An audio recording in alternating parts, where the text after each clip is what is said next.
We're going to be breaking down every single class a little bit more in detail in this video. Hopefully this gives you a better idea on what class you guys decide to main or what classes you decide to run your alts on. All of the information that is in this video is up to date with the current balance patch in KR, so the version that we get in the West may be a little bit different considering that some of the nerfs, buffs, reworks may not have kicked in yet, but they will eventually be what we see in this video here. If you want a quick introduction to each class for the PvE and PvP side of things, check out my class guide video, my first class guide video. Links to that will be in the description below, or click on that link right up there.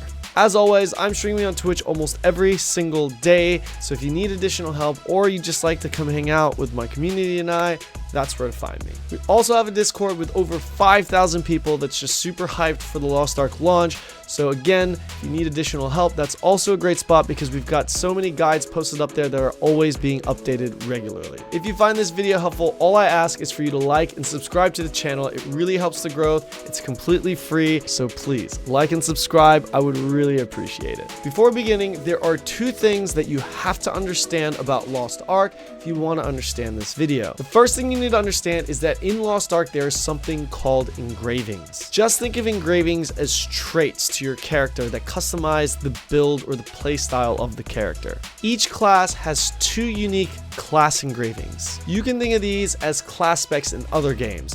For example, Fury Warrior versus Arms Warrior in World of Warcraft. In addition to these engravings, there are also general engravings that every class has access to. The second thing you need to understand is the identity, and outside of every class obviously having their own unique skills, they also have something called their own identity. You can think of this as the core mechanic of the class that all the skills it has revolves around. Final note here, everything that was recorded on the KR servers, so there might be some names that are not matching up to the NA names that you see on this screen.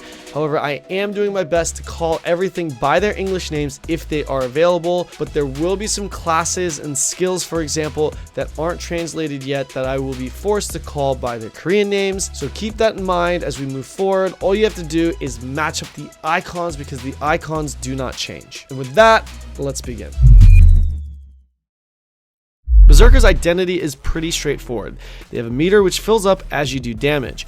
After filling up the meter, you can consume it by hitting Z, putting you in a Berserk state, which I believe is called Burst State in the NAEU version. Once you're in your Burst State, you'll have a 20% increased movement speed, 20% increased attack speed, and a 30% extra crit rate buff, as well as an additional skill that you can use only during this state. And yes, it does hit like an absolute truck. After the Burst State is finished, you'll have a short cool-off period where you won't be able to build the meter again.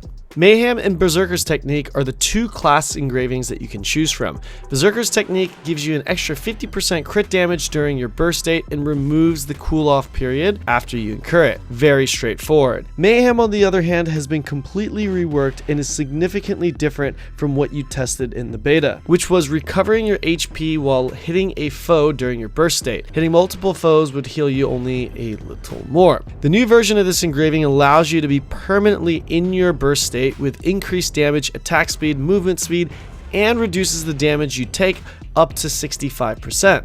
However, your max HP is reduced to 25% health, with potions and shields only being 25% effective on you. Getting out of the burst state will heal you for 25% of your max health, but you won't be able to re-enter it for another 30 seconds. Berserker's Technique was the engraving that was taken by everyone before the rework of Mayhem. Now Mayhem is the much more popular engraving taken by most of the players in Korea. For Mayhem, the main stat to focus on is crit, with the secondary stat being swiftness, while Berserker Technique, the main stat is specialty, with the secondary stat being crit and swiftness. And finally, the synergy buff that the Berserker provides is a damage taken debuff on the target that can either be traded to be 30% for your damage only or 18% for the party. Gunlancers also have a meter generating identity with two options to dump it. Building the meter requires you to land attacks on the target, with the blue skills generally building more than the red. The biggest generator being your Shout of Hate Hatred skill. Since you have two options to dump your meter, you'll have two identity skills.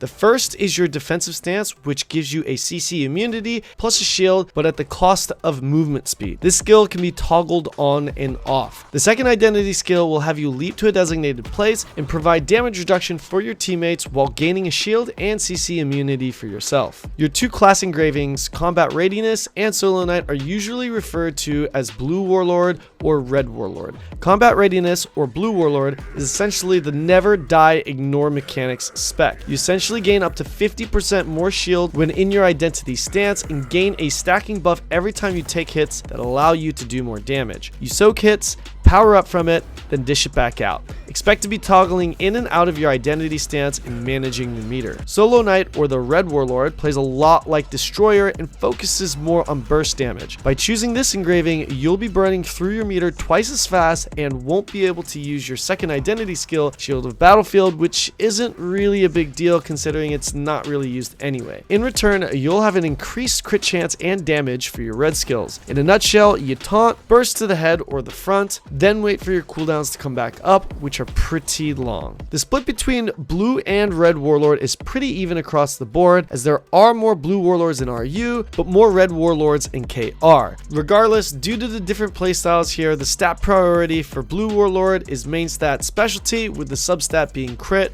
while the Red Warlord's main stat is crit, with the substat being swiftness. Last but not least, Gunlancers are known to be the Superman class of Lost Ark because they can literally do everything, including additional synergy buffs for his team. As if being tanky and bursty wasn't enough, they also offer two party synergies compared to the usual one that most other classes provide. The first synergy is from Bash, which applies a 12% damage taken debuff on the target, and the second synergy being from Shout of Hatred, which increases the damage of your front and back attacks for your party by 12%. Paladin is next, and despite being a warrior class, they are one of the current two, soon to be 3 support classes if you count the upcoming artist class. Paladins have a meter much like the other two warriors, where dealing damage builds it up. Similar to other classes, after filling the meter, you can consume it in two ways.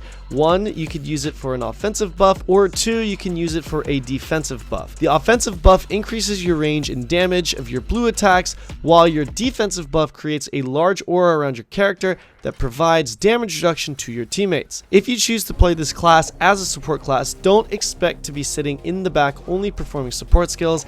Dealing damage and building meter is also a must, so you'll always be doing something. As far as the class engravings go, you have the option to choose Blessed Aura, which is the support build, or Judgment, which is the DPS Pally build. Blessed Aura build will instantly make you a top tier priority for all groups, as you'll be the support backbone of your party.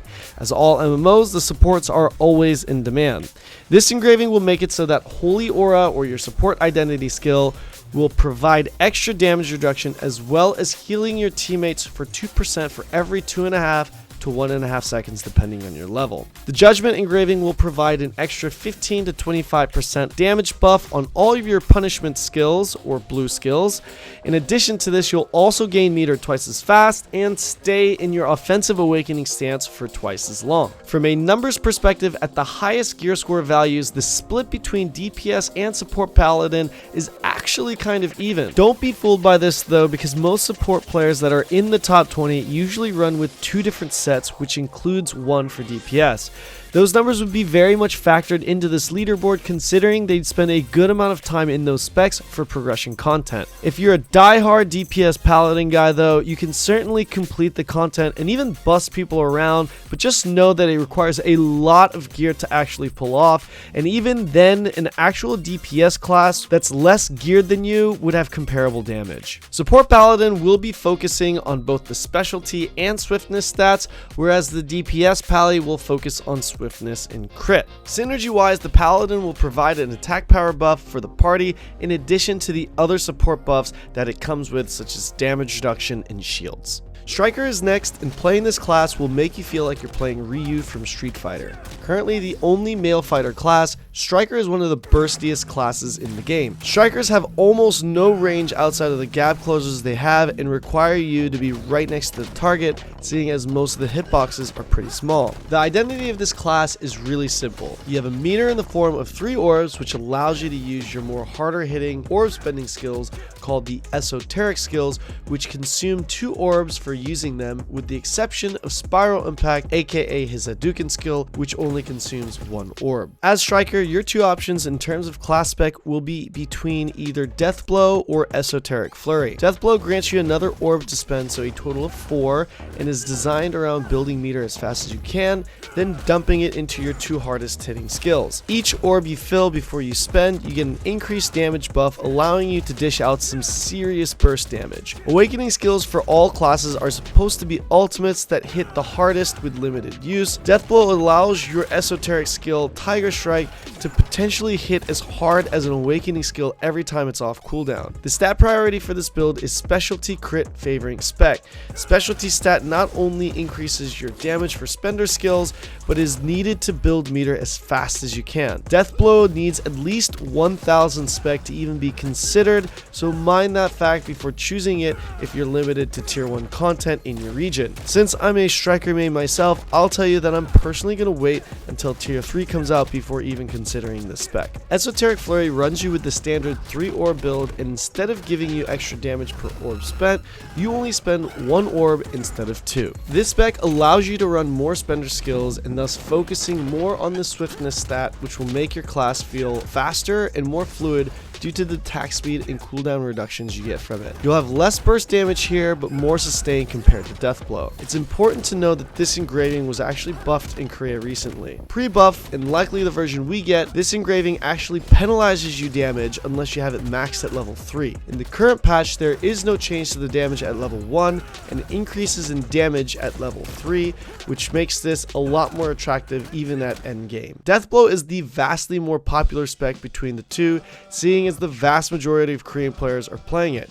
18 out of the top 20 to be exact. A big part of this though is due to the fact that Esoteric Flurry was only recently buffed in Korea. As mentioned earlier, Death Blow, you'll be running Specialty Crit as your primary and substat to build that meter as fast as you can, while Esoteric Flurry, you'll be running primary stat Swiftness with some crit and spec and gain that cooldown reduction in attack speed. The synergy buff for Striker is a very solid and desired one, as they have the skill Lightning Whisper, which reduces a target's critical resistance by up to 18%. Soulfist, the Dragon Ball Z character of Lost Ark, will have access to both ranged and melee skills. This martial artist class has an identity that's in the shape of power stances.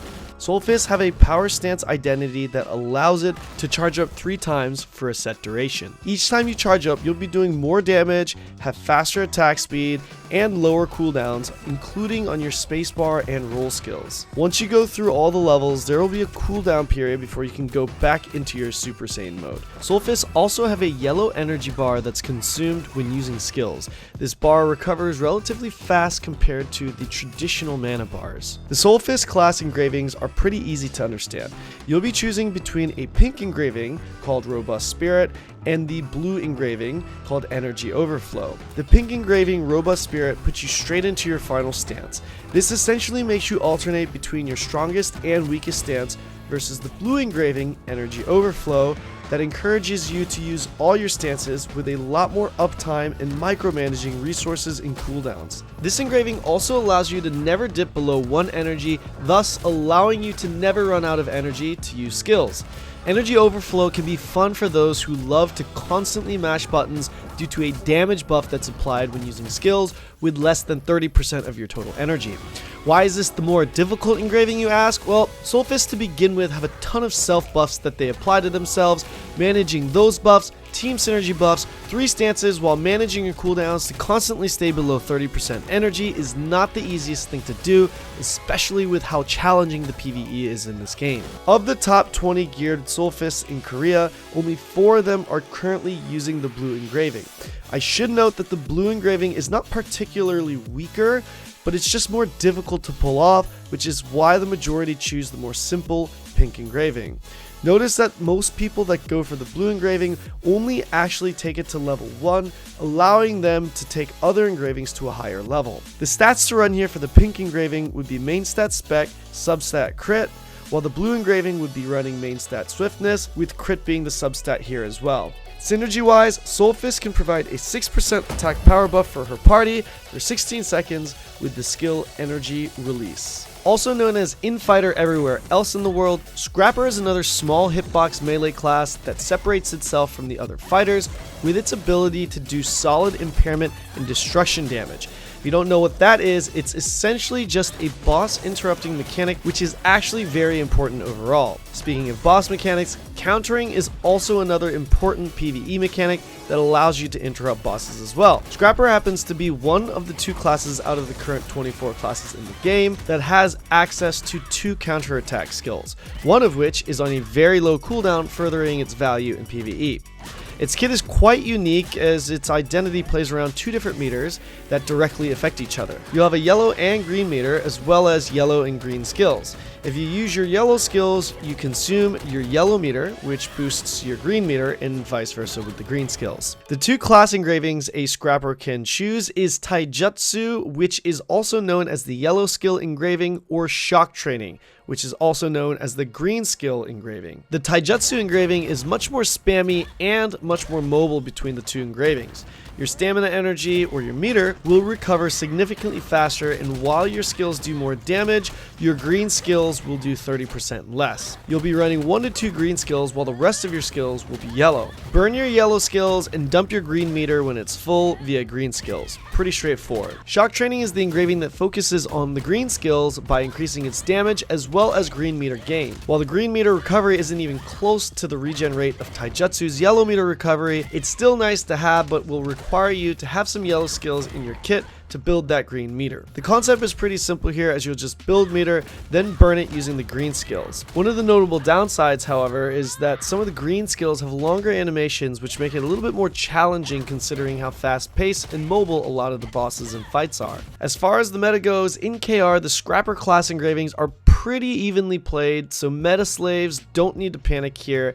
Play the style you prefer. The stats you'll want to run for the Taijutsu spec is crit agility, making the faster pace engraving feel even faster, while the Shock Training engraving, you'll want to pump in that specialty stat along with crit. Not only do Scrappers have 2 counters, but they also have 3 different skills to choose from for their party synergy skill. Judgment, Crushing Smite, and Fierce Tiger Strike are 3 different skills, each providing the same 6% party damage debuff on target for 8 seconds on an 8-second cooldown. Wardancer, also known as the Battle Master in other regions, is the female version of Striker. Despite having a bunch of identical skills to Striker, the playstyle is a bit different. The foundation is the same though, as you'll have a meter in the form of 3 orbs, build meter by landing attacks, and burn the meter on your spender skills called esoteric skills. The 2 engravings Wardancers have is the esoteric skill enhancement and first intention. Esoteric skill enhancement increases your orb meter from 3 to 4, with esoteric skills or your spender skills doing additional damage. First intention prevents you from gaining any meter, thus preventing you from using any esoteric skills,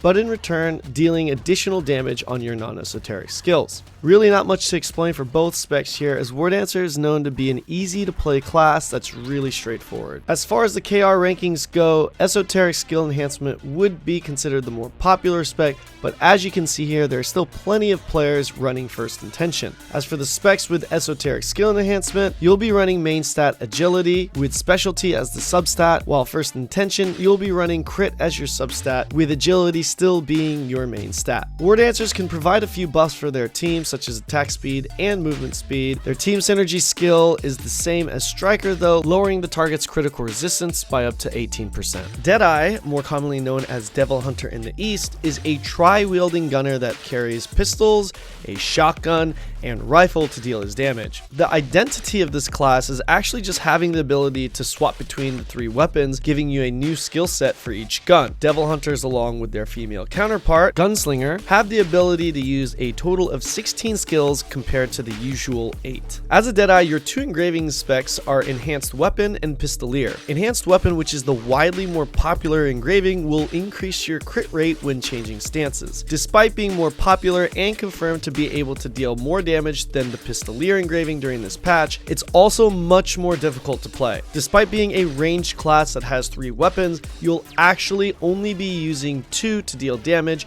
your pistol and shotgun, and you'll be forced to not only stay in melee range the majority of the time, but also on the backside of your target, very much like other melee DPS classes. The rifle is only really used for the destruction phases or part break phases, as they'll be called in our region. The unique Pistolier engraving forces you to only use your pistols, but increasing its damage, its destruction or part break damage, as well as its awakening skill damage. The Pistolier engraving was recently buffed in Korea, so this is also another engraving that is different to the one you may have experienced in the beta test, which only increased your damage while forcing you to stay in your pistol stance. In KR, the split is overwhelmingly in favor of enhanced weapon. If you're counting, you'll see only 5 players in the top 100 actually using the Pistolier build. Shout out to my boy Handgunner, who is one of the few running Pistolier and is the 3rd highest in the world using that engraving. Little nugget of knowledge, but if he can be the top DPS on a Pistolier build at the latest endgame raid April,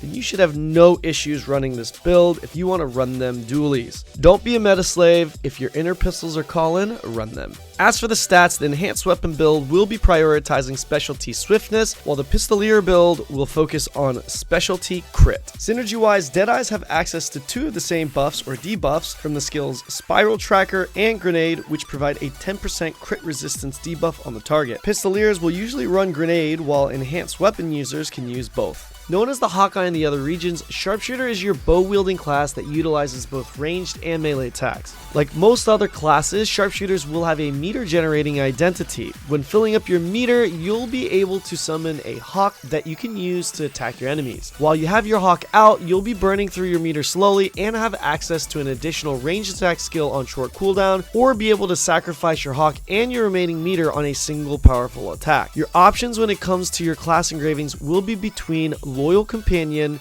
and Death Strike. When we look at these separately, Loyal Companion will increase your party's movement speed while increasing your Hawk's attack range and auto attack damage. The duration of your Hawk staying out is also increased up to double at level 3, applies a 14% damage taken debuff on the target for the Sharpshooter only, and give you a passive meter recovery. The playstyle to this engraving exclusively is essentially just the always stay at range spec. You'll be continually setting up your buffs and sniping from range, making this definitely the easier to play spec. You will have periods where you will have to wait for cooldowns, however. Death Strike is a bit more straightforward, but also very powerful, as it not only returns 50% of your meter after consuming it, but also applies a 40% damage taken debuff for the Sharpshooter only for 8 seconds after using the other identity skill that sacrifices your hawk and burns your meter. While the engraving itself is pretty straightforward, the playstyle is not. Death Strike users will have to weave both ranged and melee skills for the full effect. Sharpshooters to begin with have to set up all their damage with buffs from their skills and identity. Death Strike takes this to another level by requiring you to burn your meter immediately for the 40% damage boost, quickly burn all of your hard-hitting skills in that window, then close back into melee range to rebuild that meter quickly,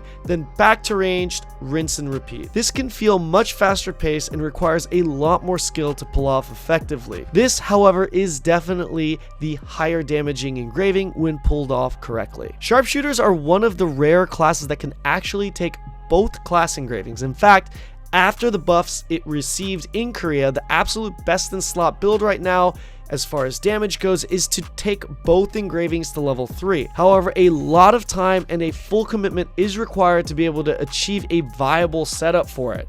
In fact, a lot of people would probably not recommend it, considering how much investment you would have to make, and it certainly isn't necessary to complete the endgame content. If you look at the current KR rankings, you'll notice that the top geared players are indeed running both engravings at max, but you'll also notice a bunch of variety taking either one or a mixture mixture of both engravings. The reason for that is because both of these class engravings can work very well together. Regardless, the main stats to prioritize for all builds here is crit swiftness, while some players do try to pump in maybe 500 to 600 points end game into specialty for the purpose of building meter faster. Finally, the synergy skill for Sharpshooter is from your atomic arrow skill, providing a 6% damage taken debuff on the target for 8 seconds. Even though there are no tanks in this game, Artillerist, also known as Blaster, is not only the tankiest hunter class, but it also is one of the tankiest classes in the game period. Artillerists have a meter generating identity that builds up as you deal damage with your massive gun. You'll notice that your meter has 3 different colors and a circle on the top left that blinks red. When you build your meter and you get to where the orange part starts, your damage will increase by 10%. When you get to where the pink purplish section starts, your damage will increase 20%, and finally, when you fill up your meter completely, your damage will increase 30% for the next 20 seconds before your meter goes back to 0. After you fill your meter, you'll notice that blinking red light is now flashing very brightly. This means you'll be able to now enter a turret form where you can not only deal damage, but also give yourself shields and CC immunities. After exiting the turret mode, you'll be unable to go back into it for 20 seconds due to a cooldown period. The class in general is quite unique, as a lot of the damage it deals is in the form of delayed hits. The 2 class engravings you'll have access to are Firepower Enhancement and Barrage. Firepower Enhancement is about as simple as it gets, as it can be also considered to be very boring since it doesn't really significantly change the class at all, as all it does is reduce your damage taken by 20% and increase your crit rate up to 40%. Barrage, however, is another engraving that has been changed from the original build to the current one in KR. Currently in Korea, it's a flat 40% damage to your turret skills at the highest level. You gain meter up to 30% faster, and the cooling period is removed when you fill the meter back to full. Also in Korea, the Firepower engraving is a must, while taking Barrage at level 1 is one of the last things you do if you choose to do so, seeing as it's best to only do it when you have at least a 9 to 7 ability stone. Some do take both class engravings to level 3, but many would argue that you're actually gimping yourself by doing so. Stat wise, if you're not running Barrage, you'll be focusing on swiftness crit, while Barrage users will be prioritizing specialty swiftness. Last but not least, Artillerists have 2 options as far as their synergy goes: Enhanced Shell and the Summon Turret skill. This is really just the style thing, as they both apply the same type of synergy on the target, which is a 12% defense reduction debuff. Despite the male version of this class, Deadeye, actually being considered a melee class, Gunslinger is not. Like their male counterpart, Gunslinger's identity is not a meter or a skill like most classes, but instead having the ability to swap between 3 weapon stances: handguns, shotgun, and rifle. One of the major differences between Deadeye is that Deadeye deals most of its damage with their shotgun, forcing them into melee range while trying to position themselves for back attacks, versus Gunslingers, who have a lot of their hardest hitting skills come from their rifle, without any need to hit targets from behind. Despite having a lot of skills and stances to manage, Gunslingers have extremely good uptime on their damage since they can deal their damage from anywhere. As all classes do, you'll have 2 options for your class engravings: the Peacemaker engraving or the Time to Hunt engraving. Peacemaker will provide you a unique buff every time you change stances. When switching to handguns, you gain an attack speed buff; when switching to a shotgun, you gain a crit rate buff; and when you swap to a rifle, you gain a damage buff. These buffs do not carry over and are replaced every time you swap weapons with the next corresponding buff. This spec will require you to actively change between all 3 of your stances, tracking cooldowns you can't see across 16 skills while managing your buffs you give yourself. Due to the fact that leveling this all the way to 3 have lackluster gains in comparison to other engravings, the vast majority who do take this engraving actually only take it to level 1, giving them the option to push other general engravings to a higher level. Time to Hunt increases your crit rate for both your handgun and rifle skills, but remove the ability to use shotgun. This spec is considerably easier to play since you only need to juggle between 2 stances and manage 12 skills rather than 16. Time to Hunt actually synergizes very well with the Peacemaker class engraving, so those who do take Time to Hunt take Peacemaker as well. In Korea, the vast majority choose Peacemaker over Time to Hunt due to the fact that it just simply outperforms it, as its damage ceiling is higher. At the end of the day, shotguns do deal pretty good damage, and the crit rate that you gain for the rifle and pistol doesn't outweigh having an additional shotgun, as well as the potential of the extra general engraving you're able to get by going Peacemaker. I will say though, if you thoroughly enjoy the playstyle of Time to Hunt, it's likely that this spec eventually gets buffed, just like the handgunner spec did for Deadeye. Generally speaking, Peacemaker users will be prioritizing main stat, crit, substat swiftness, or specialty, while Time to Hunt users will focus on main stat swiftness, with the substat being specialty. Finally, Gunslingers have 3 options when it comes to their party synergy skill: Spiral Tracker, Equilibrium, and Dexterous Shot, all providing a 10% crit resistance debuff on the target that allows you and your party to crit more often. Deathblades have been shown a lot of love in recent time and also had one of their class engravings reworked. Before getting into that though, blades, like most other melee classes, need to be close range and at the backside of your target to deal maximum damage. Blades have a meter generating identity in the form of 3 orbs that fills up as you deal damage. Activating the meter provides you with mana recovery, an attack speed buff, a damage buff, and a cooldown reduction on all your skills. In addition to that, if you hit your identity skill again, you can consume the rest of your meter for a strong hitting attack called Burst in Korea. But for the sake of this video, we'll just call that skill the identity skill, so no one gets it confused due to the fact that one of their class engravings literally has the same name.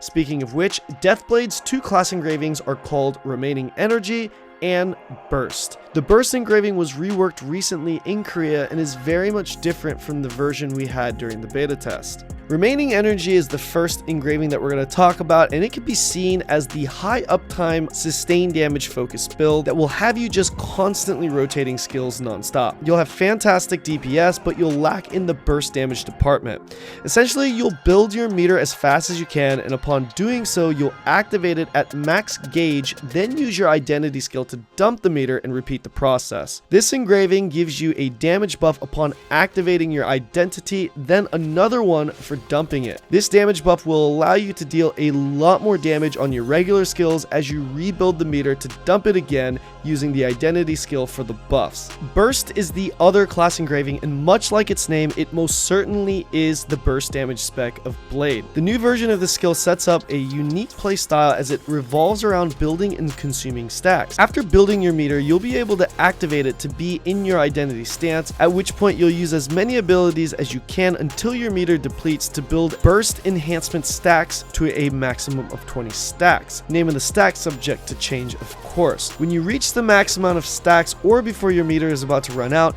you'll consume it by using your identity skill to a very hard-hitting attack on the target, which its damage will be determined by how many stacks you are able to build. Also, after dumping your meter and using that skill, you'll automatically get back a certain amount of meter based off of how many stacks you are able to generate. For example, if you are able to build 20 stacks, you'll get a full 3 orb meter back after dumping it. 7 stacks will give you 1 orb back, and 14 stacks will give you 2 orbs back.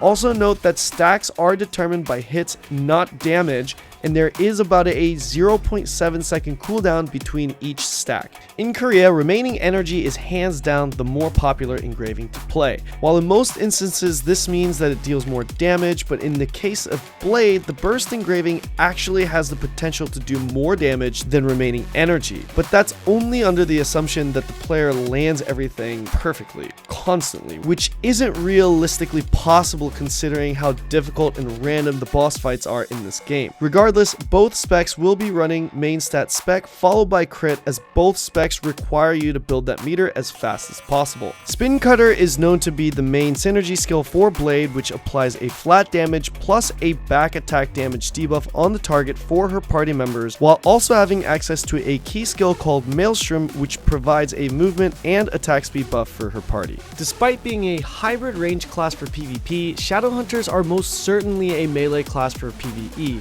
Furthermore, they're one of the rare melee classes that do have the option to not be a back attacking class. Like most other classes, Shadowhunters have a meter generating identity. They can choose to consume some of it to make select traded skills do more damage, or fill it all the way up to activate a transformation into a demonic form, giving her a new set of skills. For those of you who are waiting for the transformation scouter build and would like to play something similar to it, demonic is the only other class that has a transformation identity. identity. When transformed, all of your skills will be melee with no attacks that have any back attack modifiers, allowing you to attack from any angle. You'll also have access to solid stagger damage for those impairment phases on boss fights, as well as a couple of level 1 part break or destruction damage as they call it in Korea. After exiting your demonic form, you'll be unable to transform again for 30 seconds. Perfect Suppression and Demonic Impulse are the class engraving options for Shadowhunter. Perfect Suppression being known as the human form engraving, while Demonic Impulse being known as the demonic form engraving.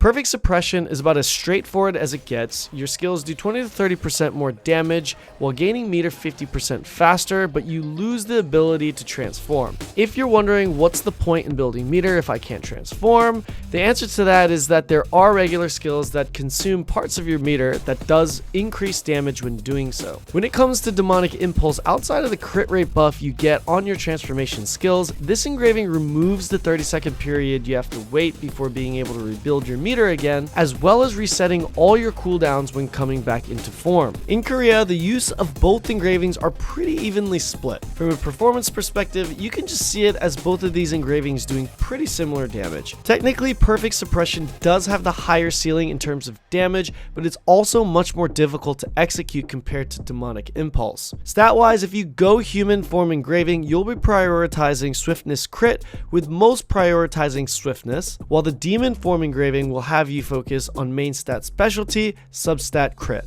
The synergy skill that the demonic has is called Howl, which provides a 12% damage taken debuff on the target for 6 seconds on a relatively long cooldown. Of the two mage classes, Bard is also one of the two support classes in the game.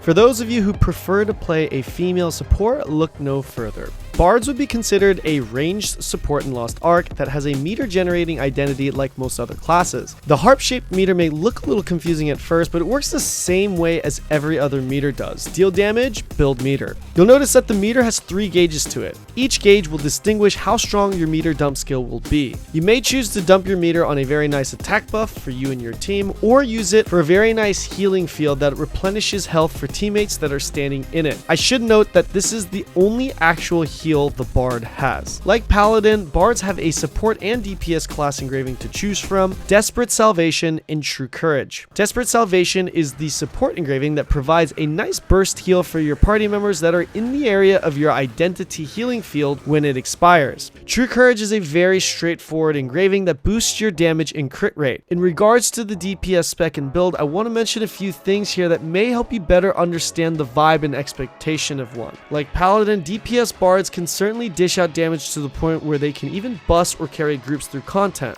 However, the damage they'll be putting out won't match that of an actual DPS class of the same gear score level. DPS Bards will need to be at least 1445 item level in tier 3 to get a gear set that will allow them to actually do some decent damage. This item set will provide additional attacks in the form of meteors or explosions that you see here that deal damage. Keep in mind that you will be able to complete all of your progression content just fine as a full support Bard as well. It'll just take you a little bit longer is all. Don't get the impression that by going full support you'll never be able to get anything done by yourself. As expected, like Paladin, there's a mixture of both support and DPS specs on the KR leaderboard. The fact that players that are at this level most certainly have 2 sets will highly influence the amount of DPS engraving specs you see on this leaderboard, seeing as they'll be running that spec for a lot of their progression content. Stat-wise, you'll be running specialty or swiftness on support Bard, with the option of choosing which you'd prefer to be the main stat. Swiftness giving you the ability to build meter faster, which allows you to have higher uptime on heals and attack buffs through your identity,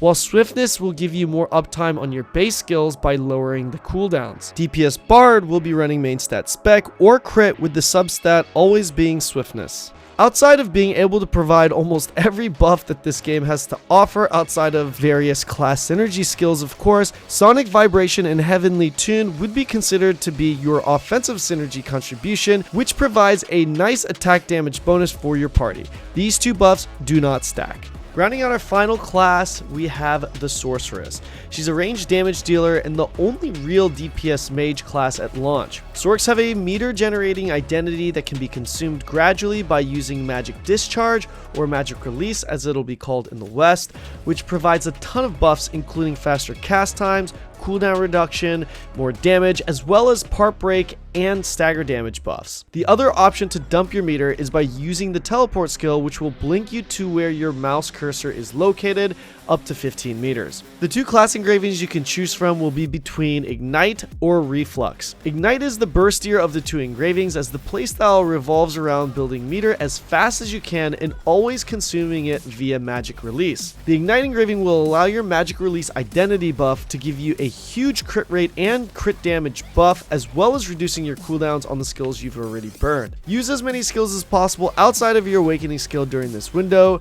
then build your meter again, rinse and repeat. The reflux engraving can be seen as a boring one, as it's just a passive buff to your damage and reduces cooldowns, but at the cost of your magic release identity skill. Similar to Gunslinger and Deadeye, this engraving will lock you out of using this identity skill. Despite not having a quick hard-hitting burst window that Ignite has, Reflux has steadier damage that will feel overall faster and more mobile, since you'll be pumping points into swiftness on top of the reduced cooldown times while consuming your meter by using your blink only, making a lot of raid fights much more forgiving. The KR leaderboards show the vast majority run the ignition build, as the burst output damage is just on another level. However, don't let this deter you from Reflux. Just think of it as big dick burst damage with low mobility versus sustained damage with high mobility. Stat wise, the bursty Ignite build will be running main stat spec, substat crit, while Reflux will usually run main stat crit with swiftness as the substat. Synergy wise, Sorcs have two skills, Blaze and Energy Blast, which both provide a 6% damage taken debuff for your party.